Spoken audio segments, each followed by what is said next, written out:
খলিফা নির্বাচন করা সিস্টেম আমরা চারটা দেখতে পাই। কয়টা দেখতে পাই? চারটা সিস্টেম আমরা দেখতে পাই, যে চার সিস্টেমে ইসলামের মধ্যে খলিফা নিযুক্ত হয়েছে রাসূল করিম সাল্লাল্লাহু আলাইহি ওয়াসাল্লামের জামানায়। এক নম্বর সিস্টেম, খলিফা নিযুক্ত হওয়ার এক নম্বর সিস্টেম হলো ইশারা।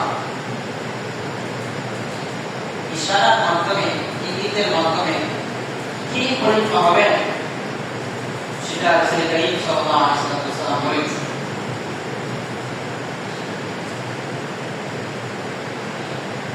আল্লাহ রাসূল সাল্লাল্লাহু আলাইহি ওয়াসাল্লাম একেবারে কাছে পৌঁছেছিলেন। আমাদের আবু বকর রাদিয়াল্লাহু তাআলা, এটা আমাদের অজানা না, আমরা মোটামুটি সকলেই এই ব্যাপারে জানি।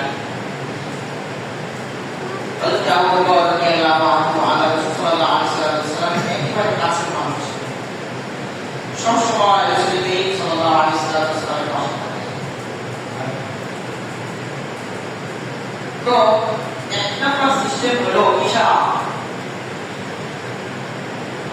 আল্লাহ রাসূল সাল্লাল্লাহু আলাইহি ওয়াসাল্লাম তিনি দুনিয়াতে থাকবেন না, তারপরে খেলাফতের দায়িত্ব কে প্রতিপালন করবে, কে এই দায়িত্বে অধিষ্ঠিত হবে, সেটা রাসূল করিম সাল্লাল্লাহু আলাইহি ওয়াসাল্লাম ইশারার মাধ্যমে বলেছেন।